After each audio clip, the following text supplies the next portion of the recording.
What's up, guys? So we're just gonna do a little quick painting process today, and I started out this painting with like an underpainting. So I watered down black at first, and then just kind of did like little textures, and then I did the same thing with the red.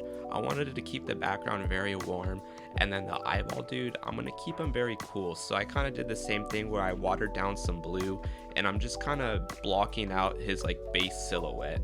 After I do the silhouette, I'm going to block out the light source. So I'm going to have a bright light coming from the top left side, and I'm going to go very loose. I want that color variation. Eventually I'm going to cover it up with like a gray and a black, but right now I'm just mapping out how I want this image to be lighted. Green and red typically go well together, so I'm going to use that for the other rim light on the right side.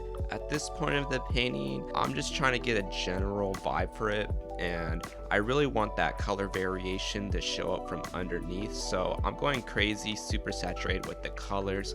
I'm eventually going to refine everything, but this is just like the building block. Now I'm going to add some clouds, and this is a great way to provide focus to your main subject. I like to make my clouds diagonal because it looks good compositionally, and it's almost like a diagonal line pointing towards my subject. So for this painting, I want the focus to be that eyeball. So I'm gonna add this like bright light source from behind it, and it's almost gonna frame this eye. It's almost like a window. If you're ever doing storyboards or comics or portraits, having a bright light source behind the subject most likely looks good like 80% of the time, and it's a technique I utilize a lot. And then I'm just doing some word graphics on the left. I'm just writing my Instagram handle and practicing my lettering, but it adds a little bit of like an asymmetrical composition to the whole painting. So I got the clouds on the right and the words on the left, and that's gonna balance them out just a little bit. And when it comes to art, composition is very important because it tells the viewer where to direct your eyes, but it's also important for you because that's how you save time. If you ever look at a lot of paintings, you're gonna notice that like 80% of the details is in like one area, and then as you go to like the backgrounds and like outside of that area, the details become very like blurry, or it's very like painterly, and that's done on purpose. And I feel like there's this like misconception that the more detailed a painting is, the better it is, and it's true to an extent, but it's very easy to fall in this trap of over detailing things and making it so busy that the viewers don't know where their eyes is looking at. And that's how you can like end up ruining a lot of artworks, is by over detailing things that shouldn't be detailed. And that's why you have composition, to kind of focus in on what you should be detailing. Now there are exceptions, like there is such thing as organized chaos or chaotic compositions, and those do exist, and you can always break art rules. But at the same time, it's also good to have a general idea of what the art rules are, so you know how to break them intentionally. And then looking back at a lot of my older works, is I'd spend so much time with like a fine point pen just doing background details that wouldn't matter, and I would always zoom in so close to the paintings that when you zoom out you wouldn't even see the little details that you added. And like, these are cool Easter eggs, but sometimes it's like the bigger picture that you have to worry about.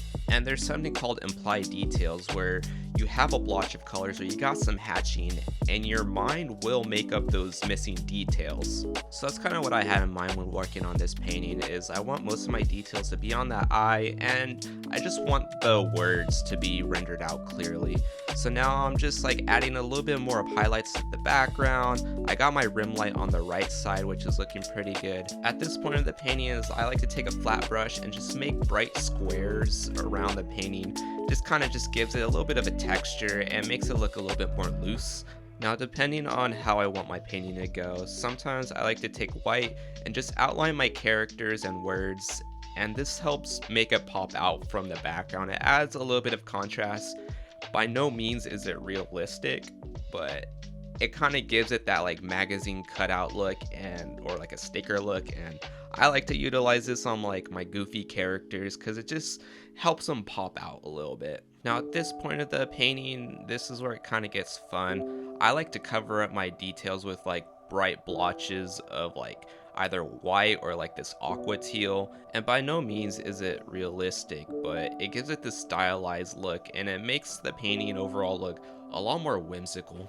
I like to add them in points where there's like super big rim lights or where it be super reflective, and I like to almost treat it as like exposure blowouts where the area would be so bright that you lose all that details and it almost gives it just like that like fairy look to it. Like something with a lot of bloom.